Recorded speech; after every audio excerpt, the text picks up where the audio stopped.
The Crystal Cube by Dakota-storm, Boggan, Thompson. Part 1.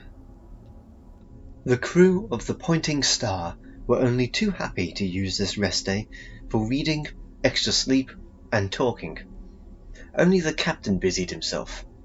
The ship had landed 1 day earlier than expected on the planet Pluto. Captain Siliquay had ordered a celebratory rest day before any other actions were taken.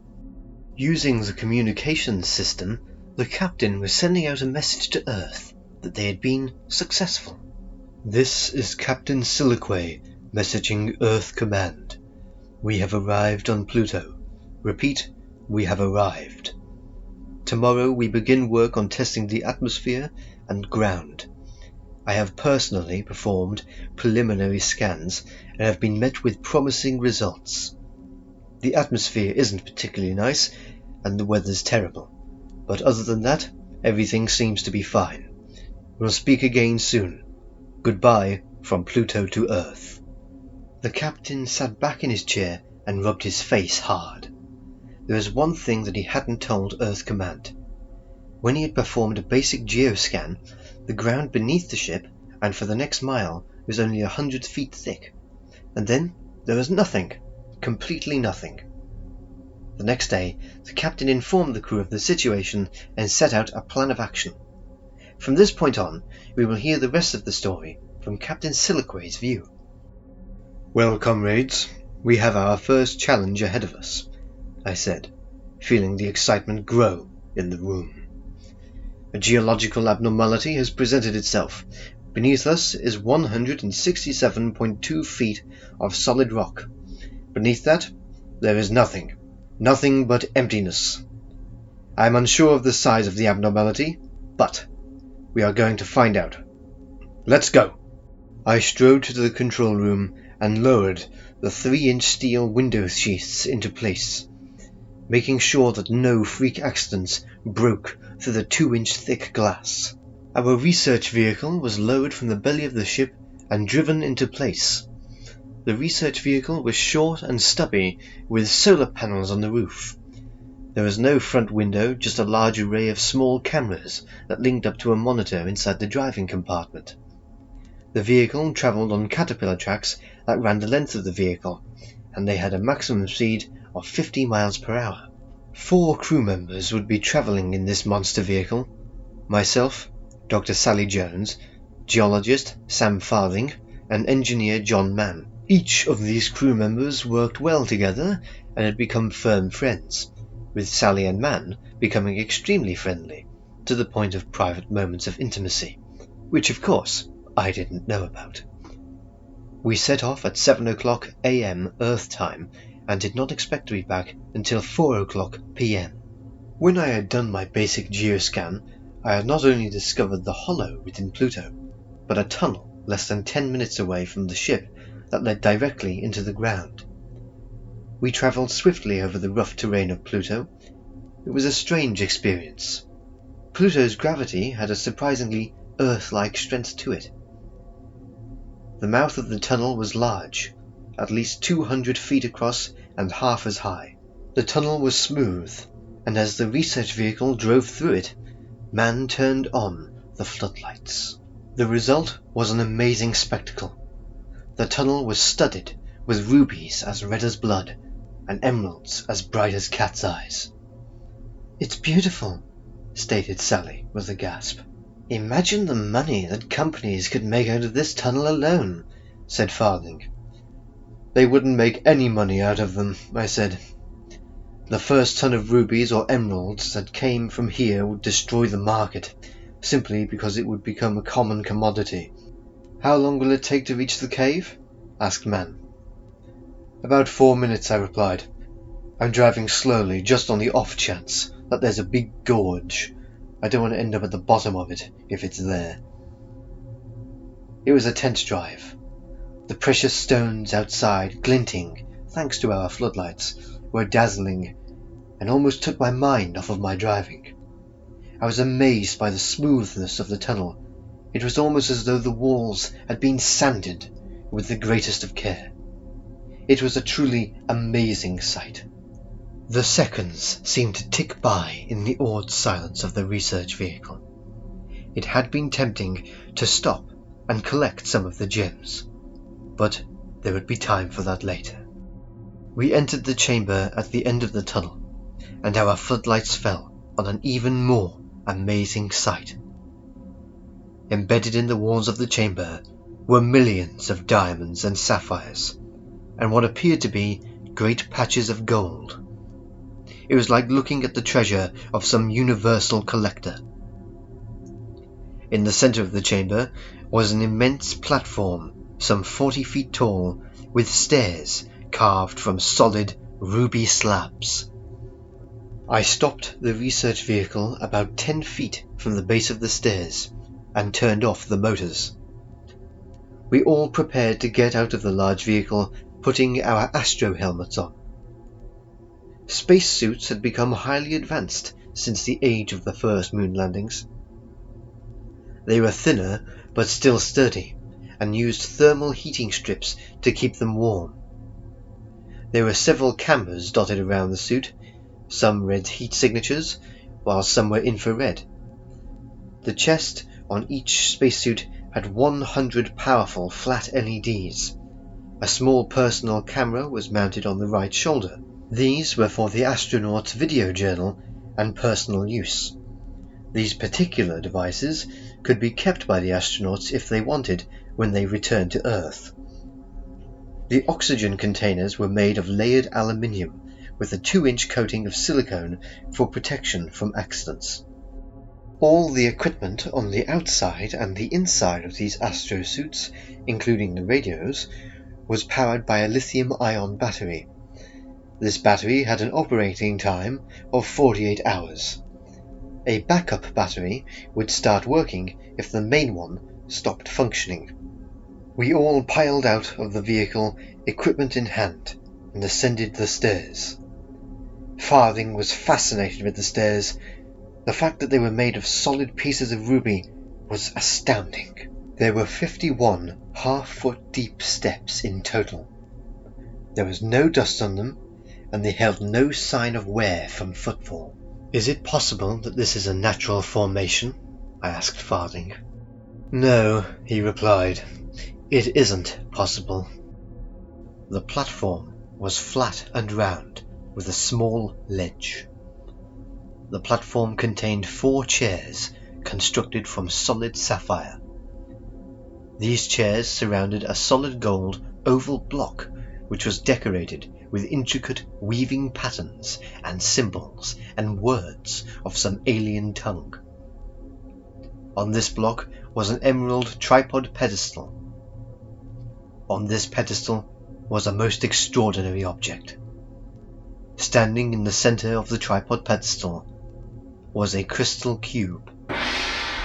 Part 2. Farthing raised his camera and took the first of many photographs. "What do you think it is?" Sally asked. "It could be anything," replied Man. "It could be a useless piece of quartz or a highly advanced supercomputer. We may never know." "It is quite fascinating," stated Farthing. "It's hard to believe that a race of people would make something like this," I said, waving my arms slowly around the chamber, "and then just abandon it." "Perhaps they haven't," said Sally. "We should take it back to the ship and study it there," said Farthing. "I don't want this thing moved even 1 millimeter, I said. "Anything could happen." "It's so beautiful," said Sally, reaching out her hand and touching the top of the peculiar object. At that precise moment, a noise that seemed to emit from our very brains caused all of us to collapse. It felt like my head was trying to explode or crack like a chick escaping its shell. My bones felt as though they had been replaced with red-hot metal, and my vitals felt as if they were bubbling like some horrific broth. I had visions of terrible obscenities, people without skin rolling in salt, screaming like banshees. I fought to keep my highly processed breakfast from revisiting me. More visions clouded my mind. There were people watching their hands melt like wax over fire, with smiles on their faces. Others were laughingly watching their flesh boil off of their bones in great boiling vats of water. I saw dogs eating away at private parts of the human anatomy, both male and female, while their victims looked on in a dreamy haze. I saw hell. Then, all of a sudden, reality returned like a blow to the face. All of us were lying on the floor around the golden table. All of us had suffered the same thing. I dragged myself up and stared at the impassive, lightly humming cube. I helped everyone get up, and we all leaned on the golden table. "I don't feel well," said Sally. I leaned towards Man and told him to take her to the research vehicle and start the motors. When Farthing had stopped quaking, I looked at his eyes through the thick astro helmet and simply asked, "What just happened?" Farthing looked at me with uncertainty before saying, "I haven't got a clue." We returned to the ship and allowed the psychiatric doctor on board to test us, which resulted in a clean bill of health. Sally's assistant, Felicity, tested our respiratory functions, muscle reactions, and other various tests were performed. After all of these were done, I ordered my companions to bed for a full 8-hour rest, assuming that they could get any. Just before I myself went to my cabin, Felicity ran up to me and asked to have a quiet word. We entered my cabin, where I lay down in an upright position while she sat in my chair. "It's Sally," she began. "She's pregnant." I leaned forward, unable to believe what I had just heard, and asked her to repeat herself. "She's pregnant. When she was under sedation, I noticed that her underwear was a little snug. So I performed a test and found her to be at least 4 months along." "4 months!" I exclaimed. "Could you have made a mistake?" "No," was Felicity's simple reply. I thanked her for notifying me and dismissed her from my cabin. I decided that when Man and Sally were awake and had eaten, I would have a word with them, but at that moment all I could think about was sleeping. That night I slept with disturbing dreams. Some were of torture, some were of self-mutilation. In one, I saw my sister gutting herself while laughing and eating a cupcake. In another, a man slowly peeled his skin from his muscles, screaming. In the background of all my dreams, I heard screaming. My alarm seemed to go off, and when I reached out for it, a creature sat in its place, making the same noise, mouth open, waiting to bite my fingers off. When my alarm actually went off, I felt relieved. My entire body was in a cold sweat, and my mouth was dry. After showering, I went to the cafeteria and took a highly processed vegetable soup from the dispenser. An ugly machine with red and black stripes. Sally and Man sat side by side, talking intently, and as I sat in front of them, they suddenly went quiet. "Sleep well?" I asked. "No," they both answered. "We had terrible dreams." "So did I said. "Could I have a private chat with you both after breakfast?" It was an order more than a question, but I asked them in such a way as I didn't like being rude. They nodded their consent, and we ate in silence. We went to the observatory and sat under the metal-sheathed glass ceiling window. "I'm going to come to the point," I said. "When was the last time you had intercourse of the sexual nature?" "About 4 months ago," Man replied, as if prepared for the question. "Then you must both know that within the parameters of the rulebook, this is an offense on any spacecraft." They nodded in agreement. "You know me not to be harsh, so I'll not let Earth Command know about Sally's pregnancy until I feel necessary. But I cannot, except under the most extreme of circumstances, allow Sally to leave the ship." They both nodded in understanding. As far as I was concerned, the problem of Sally's pregnancy would not be a problem for a long while.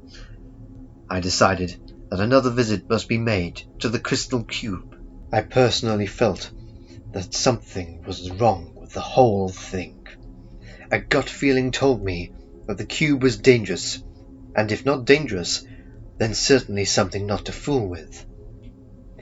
Farthing, who had not heard his alarm go off, was having a late breakfast when I returned to the cafeteria. I decided not to enforce any punishment because of the previous day. Even I was still tired. We loaded the research vehicle with a powerful rock saw, a flying drone to capture activities on video that would later be stored in the ship's central data computer, and an X-ray machine that would be powered by the research vehicle's battery. We set off around 12 o'clock and would be within the chamber for at least 5 hours. My one hope was that nothing strange would happen again whilst we were in the presence of the cube. I brought my second engineer, Robert Sherry, second in command, George Ramsey, and Felicity, who seemed extremely eager to come along. I felt strange standing next to the cube when we got there. My mind seemed as though it was confused. Sherry's notification that he was ready to activate the powerful rock saw startled me out of my stupor. I moved away from the cube and watched as Sherry moved away from the large saw to the control pad that was resting on one of the ruby steps. Once activated, the saw could cut through a solid granite slab 8 feet thick in 12 minutes, thanks, of course, to its tungsten carbide serrated blade. The blade was about 5 feet long and 1 centimeter thick. It had been designed to withstand absolute zero temperature and had been built by a British tools company. The saw bit into the ground and sent plumes of powdered plutonian rock into the air. Once it had cut one line at an angle, this was repeated 3 more times, and Sherry and Ramsey used 2 thin tungsten bars to ease the upside-down pyramid of gem-encrusted rock from its hole.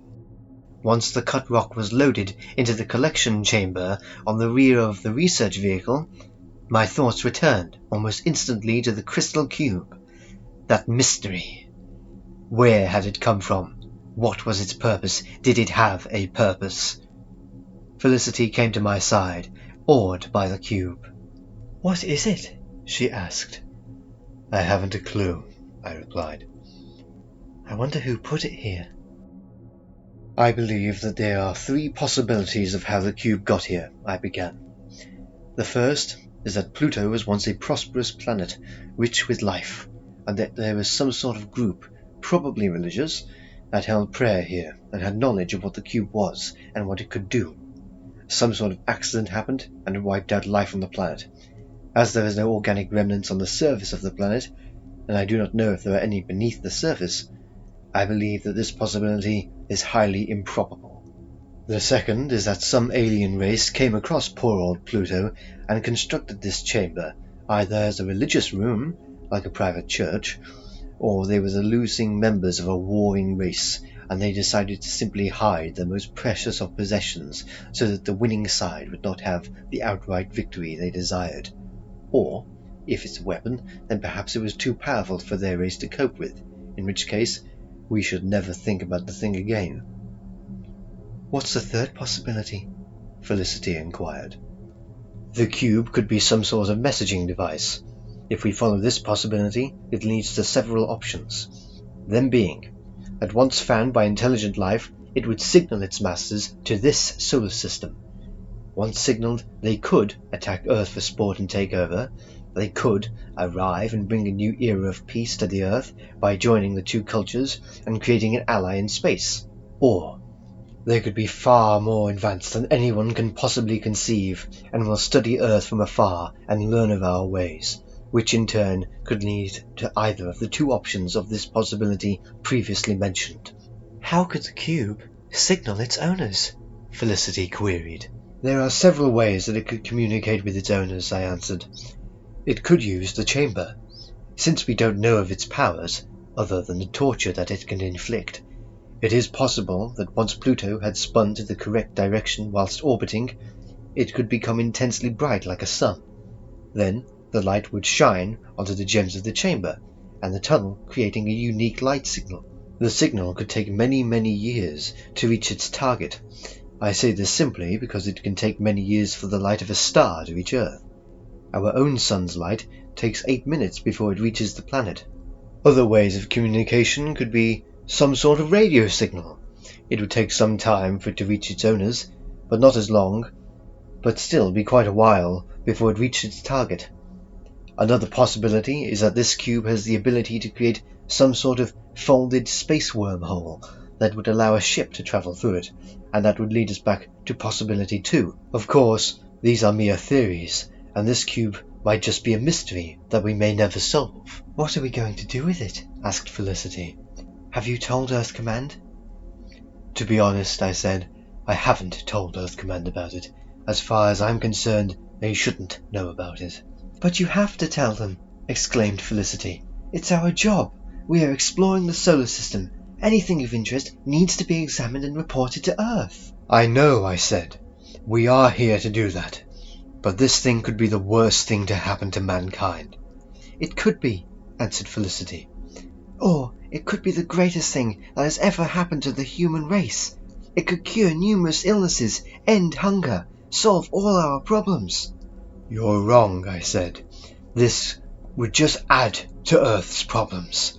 It could do everything that you've just said. But it could also cause World War III. The end of mankind. The first nuclear weapon launched by any country because of the cube will be man's first and last step to extinction. The world would be nothing more than a ball of hot glass and earthquakes and death. The only things to survive would be cockroaches. Well, I think you're wrong, she said spitefully. Turn on your external microphone, I said.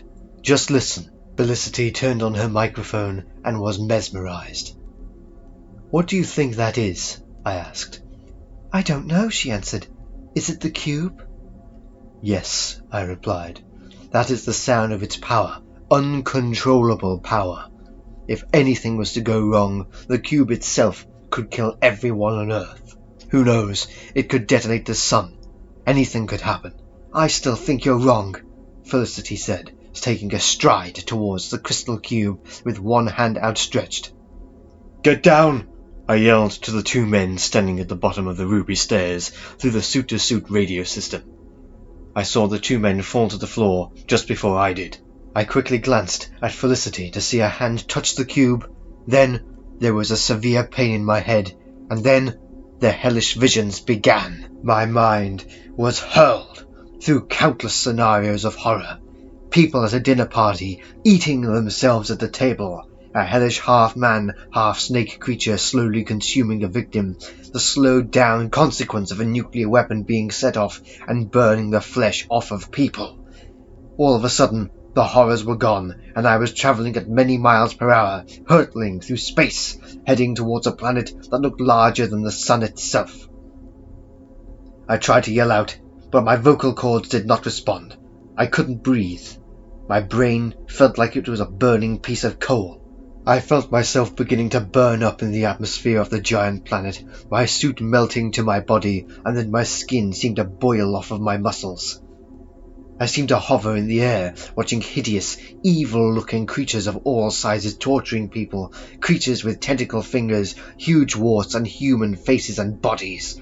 When a sudden rib pain seemed to make itself present to me, I watched a tall, thin monster come towards me with a red-hot-tipped metal rod aimed for my ribs.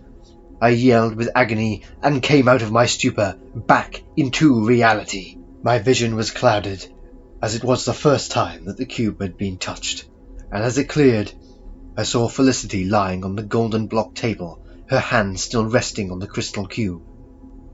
I shakily got to my feet and stared around. Sherry and Ramji were still lying unconscious at the bottom of the ruby steps.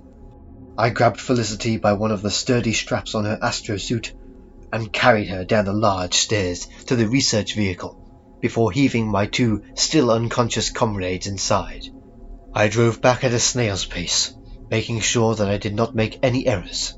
My head screamed with pain as I drove, my senses numbed. I reached the loading platform and pressed the elevate button on the touchscreen control pad. I looked behind me and watched my comrades start to move very slowly into an upright position. Felicity was still sprawled on the floor where I'd left her. I wasn't surprised. She'd been exposed the most to the cube because she'd still been touching it when unconscious. I wondered what mad nightmares were scratching at her mind. I rose to stand, but fell into a black abyss of silence. Part 3. I awoke to the sight of a bright torchlight being shone in my face, followed by a very concerned-looking Sally. "Hello," I said with a cough. "What's the weather like?" "Bleak as usual," she replied with a smile. "How are our comrades?" I asked, raising myself in my bed. Sally shifted a little and said, "Sherry and Ramji are awake and well. They said about nightmares, but other than that they're fine. But Felicity hasn't woken up. She seems to be in some sort of coma, which is registering as normal sleep." "I think I know why she hasn't woken up yet," I said. "She touched the cube first and fell unconscious with her hand on it." "Man's watching her," said Sally. "He'll tell us when she's awake." I dismissed Sally and lay thinking for a while. I got out of my bed and started to dress. My legs felt a little wobbly at first, but the feeling soon disappeared. I decided to check in on Man to see if he was well while he was watching Felicity, and to tell him that I'd get Smith from the exercise room to take over from him in a couple of hours. No sooner had I entered the room did I realize something had gone wrong. Man was lying on the floor with a cut to his head, with a metal vase of fake flowers lying 3 feet away from him. I shook him, but he was out for the count.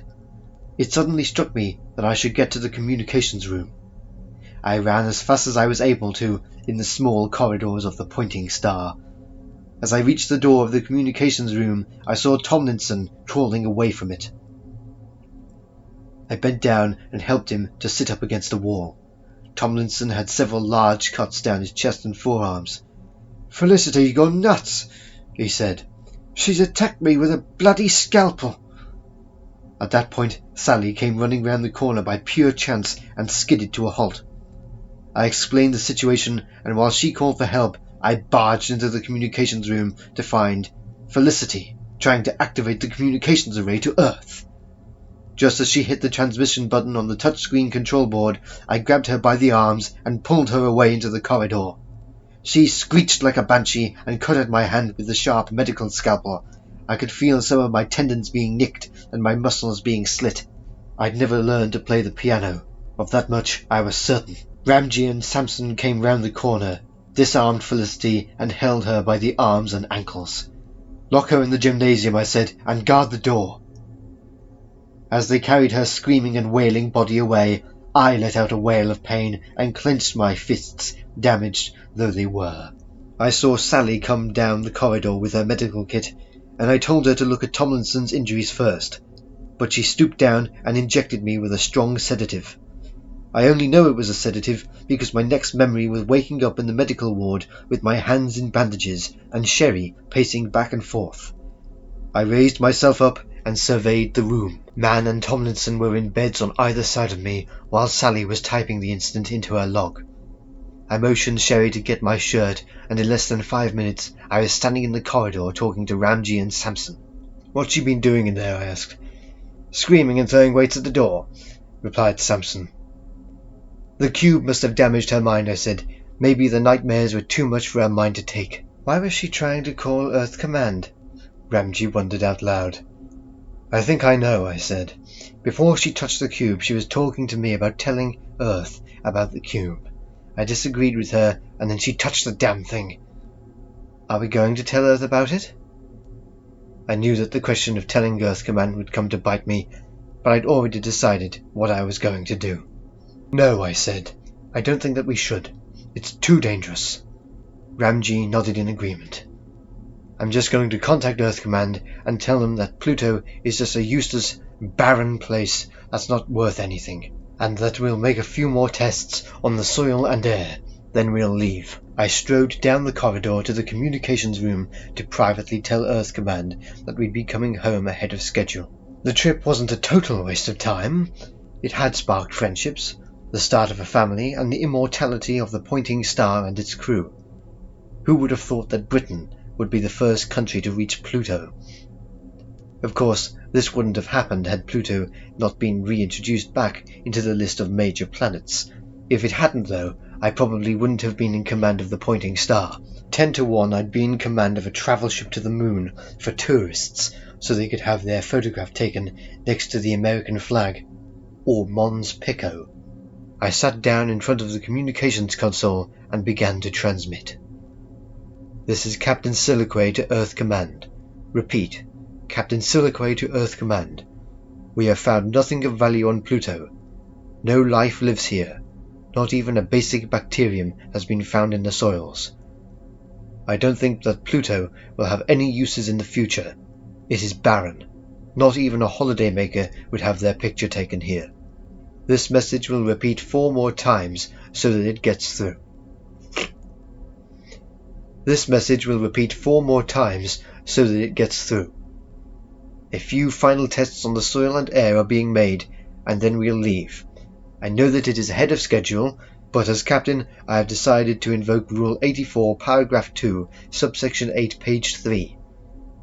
A captain may leave an area of his own choice if he feels that it is truly and obviously pointless, or if there is too high a captain may leave an area of his own choice if he feels that it is truly and obviously pointless, or if there is too high a risk to life. No one can overrule the captain. A captain may leave an area of his own choice if he feels that it is truly and obviously pointless, or if there is too high a risk to life. To all those at Earth Command, wish us luck on our way home, and thank you for this once-in-a-lifetime opportunity to stand on the planet Pluto. I look forward to your next transmission. Goodbye from Pluto to Earth. I relaxed into my chair and stretched. As I went to leave, I heard the incoming communications beep suddenly burst to life. I sat back down to the controls and turned on the speakers. Hello, Captain Siliquay. How are you? I thought for a moment that some sort of trick was being played on me, but I had a strong feeling that this communication was not a joke. Hello, I replied. May I know your identity, please? I have no name, but you can call me Joe. Okay then, Joe. What and where are you? There was no reply for a few seconds, but Joe finally answered, Thank you for activating the cube. I repeat, what and where are you? I switched on the recording unit. We are everywhere, said Joe. We have been watching your planet and many others like and unlike it. You could say we are researchers, but we do occasionally touch species a little. We help them speed up. Other times we just create them for experimental purposes and leave them to their own devices. A little like yours. You are our creators, I said. If you believe so. Joe replied. How can I believe you? Can you provide some proof, please? Of course. Look behind you. As I turned, I saw a little ball with 4 little legs floating in the air less than 2 feet away. It floated about a bit before landing on a chair, where it promptly leapt high into the air and began to float again. Then, suddenly, it faded away. Is that proof enough? Queried Joe. Yes, I replied. That was an organism from Mercury. Friendly little things. What is the crystal cube? I asked. The cube is a signaling device. Once touched, it incapacitates the organism and, as you theorize, becomes as bright as the sun, sending a beam of light for around half of a second. This notifies us of intelligence allows us to congratulate the species for its evolution. Your cube has obviously got a few kinks in it then, I said. It's made one of my crew go completely insane. I see, said Joe. It gave everyone who has been near it nightmares. Can you reverse all of the cube's effects? This is the maximum we allow ourselves to contact species that have succeeded in technological achievement. Your species will flourish well into the galaxies and beyond. Perhaps when it evolves to our current state, we can talk and collaborate. Do you know when that might be? A long time from now. We were flesh once, similar even, but now we are energy, and energy never ceases to exist. I'm afraid that I won't be around to chat with you, I said, but I am glad to have personally spoken with another being from another species. As are we. Goodbye, for now. The speakers crackled, and I switched them off. I decided to take one last trip to the chamber of the crystal cube. The ship's emergency siren suddenly went off. The red and orange lights flashed rhythmically. I pressed the ship's transmit button for the internal communications and asked what was going on. Ramji replied that Felicity had escaped and had gone outside without an astrosuit on. Is she dead? I asked. No, responded Ramji. She's changed. I raced down the corridors and to the astrosuit room, where I quickly dressed alongside Thompson and Ramji, who had some bruises on their faces where Felicity must have attacked them.